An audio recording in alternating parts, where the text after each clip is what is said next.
Okay, so there's a new background, there are new colors, there are new fonts.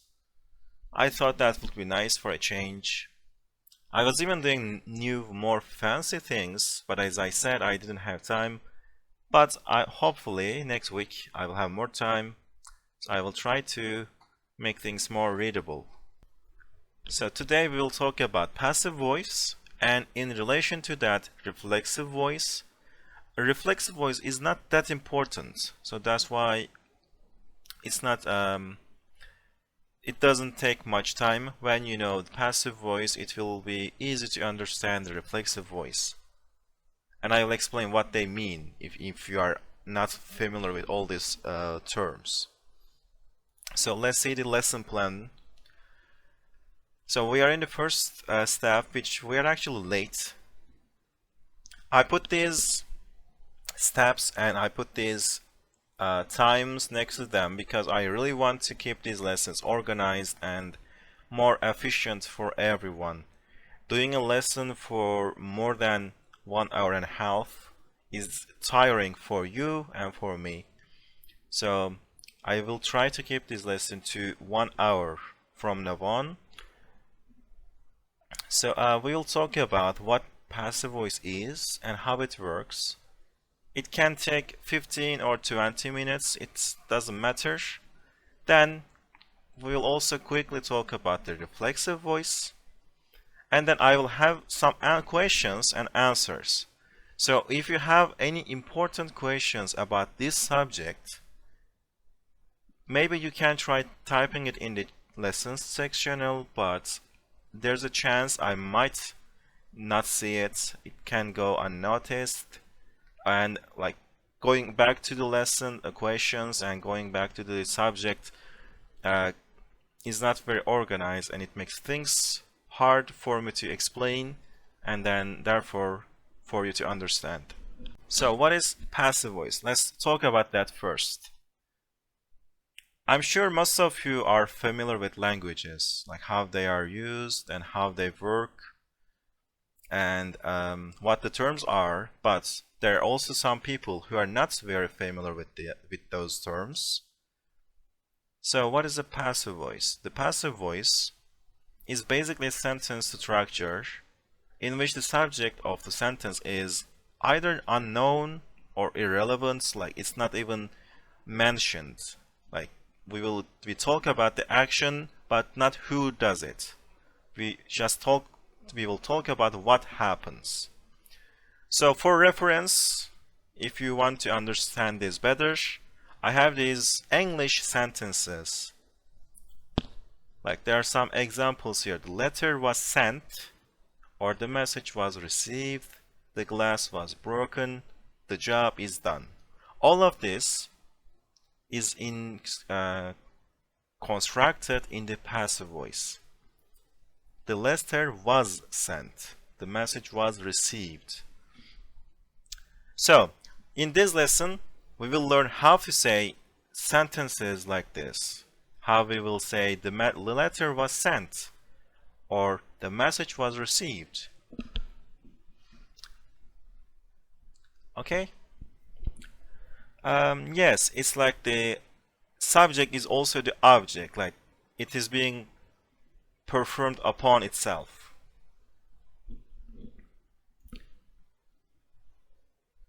Okay, so in this part we'll talk about like how does it work. And you know, Turkish is I can't pronounce this word, but you know, we attach suffixes to words and we make new meanings out of them. So, as every other sentence structure, you need to attach some suffixes to words and they will change the meaning of the sentence. And here's our suffixes. We only actually have two suffixes, like il and in. And the other four versions are their vowel harmony versions. Like this sometimes can be il, sometimes il, sometimes ul, and sometimes ül. That all depends on the vowel harmony. So you can always go to Google Drive link to vowel harmony rules. This is the fourth way vowel harmony. And also in can turn into in, un, and un. That part is easy. We only have two suffixes, il and in, and they are there for different versions, like il, ul, ul. But what is tricky is that part, like how they are used, like which suffix can we use. So aç, open, açılmak, to be opened. I can also write it here, to be opened. Yes, I'm talking about the root, not the infinitive, just the root. And then bak,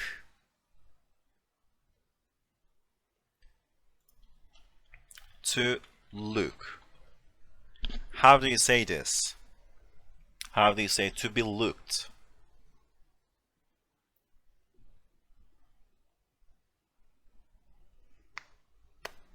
No, Tolga, no, that's not correct. Yeah.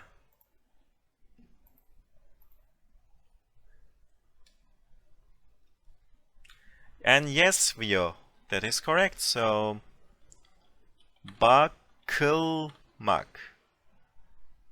Bakılmak. To be looked. And then sormak. To ask.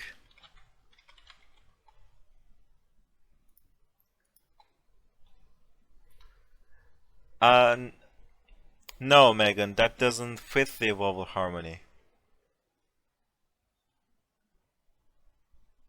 And Vio, that also doesn't fit the vowel harmony, not soralmak. That's why vowel harmony is important. It determines which ending the ending will be. Like, it's not sorılmak, it's not soralmak, because they are not easy to pronounce. It is sorulmak. Sorulmak. To be asked. Yes, exactly.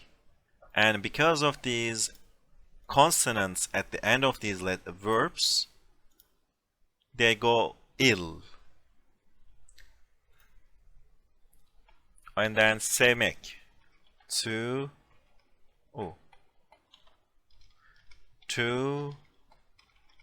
love. How would you say to be loved?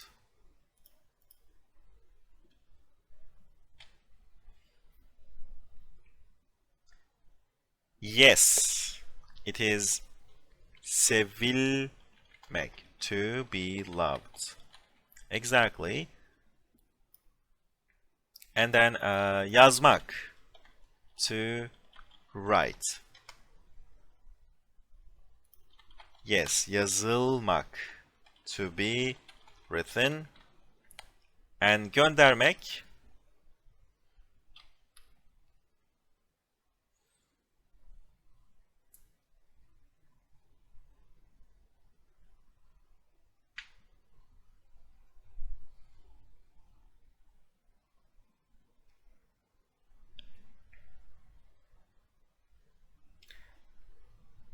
and it is also correct, göndermek, to send. That means to send. So gönderilmek, to be sent.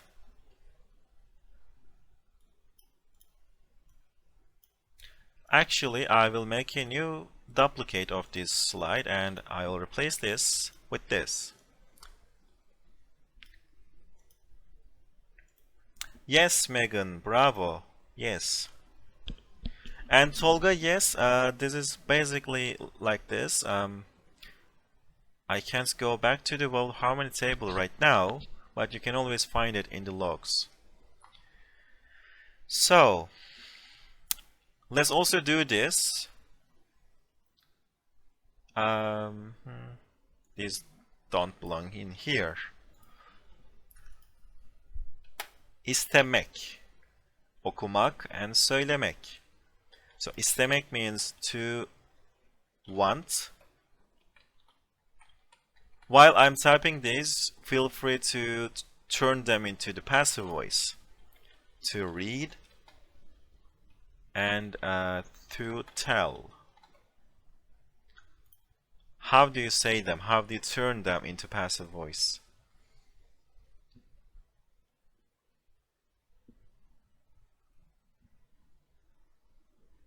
No, Tolga, no. Remember the rules. If there's a vowel, which there is, we use in.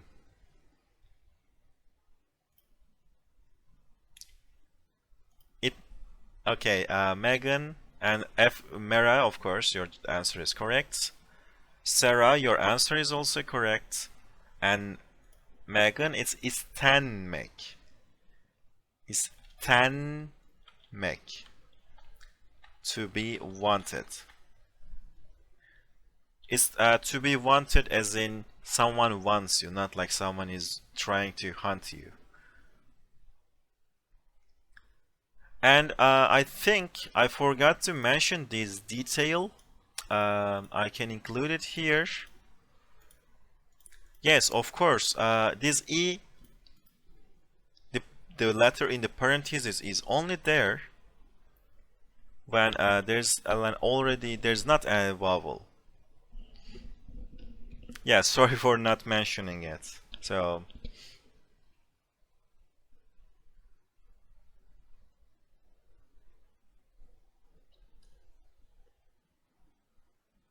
yes. Let's do the other examples. Okumak. Okunmak. Which you already did this. To be read. And then söylemek. Söylenmek. To be said. Söylenmek. So, this is how it's used. All you need to do when you have a verb, you need to look into the last letter of the root, not the mak part. Ignore them, because they are only there when your verb is infinitive. So, always look for the last letter. If there's a vowel, let me make this green, then your suffix is n. And then if the same for the other, but if there's a consonant, then the suffix is il or il or ul. Okay? So this is how it works. That's the all basics. That's the whole essential part of this grammar. You only insert this L or N suffix based on the last letter of your verb. We talked about passive voice, so let's talk about reflexive voice. So what is reflexive voice? I will actually delete all of this.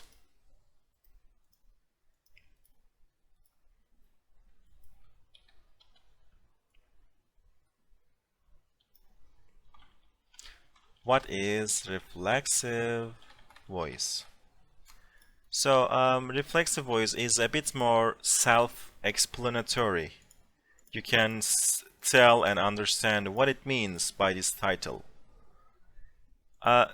No, Megan, but it's more like there's a subject, there's no object, or the object is the subject itself.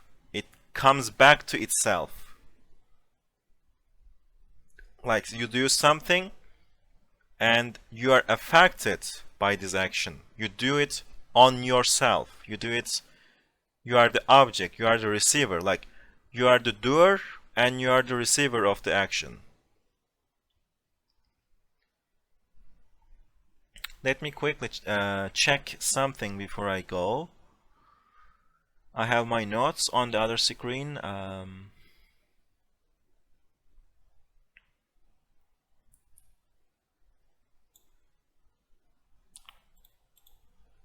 Oh, okay. I can do this without my notes.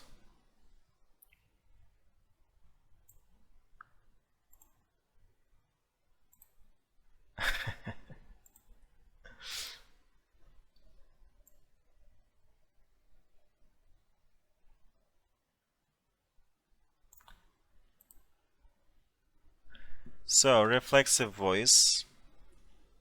When the object is, no, not object. When the subject is also the object. Or, in other words, when the subject is affected by the action itself, it reflects back to you, it comes back to you. Like, think of it like doing something against the mirror. You do something and it reflects on you. Reflect the action itself.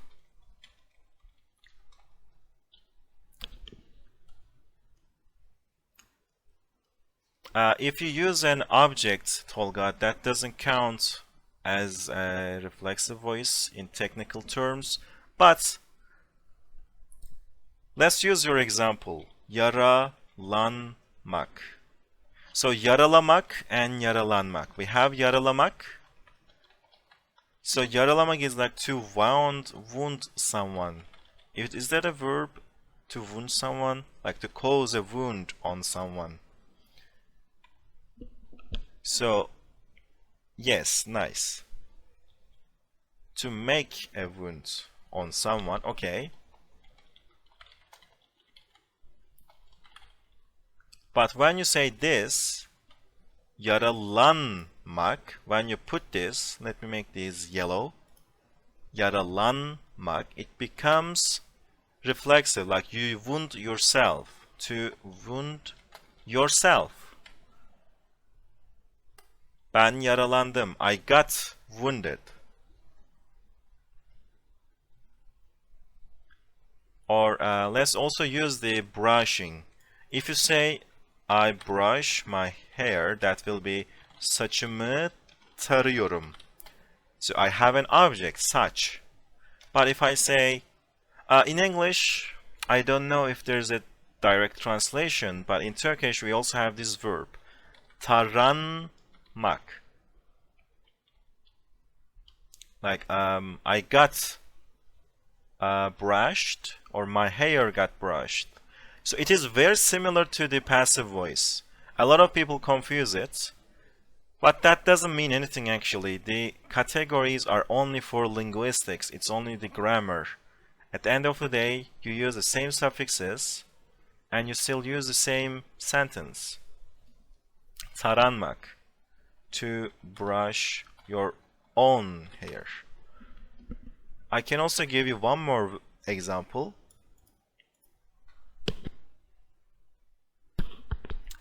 There's this, yıkamak, to wash. Oh, sorry, to wash. Like, arabayı yıkadım. I washed the car. But if you say yıkanmak, if you put this N, to wash yourself. Ben yıkandım. Like, I got washed, I got cleaned. Ben is the subject. I do the action, and I am also the object. It reflects this to me. I do it myself. See you next time. Kendinize iyi bakın. Görüşmek üzere.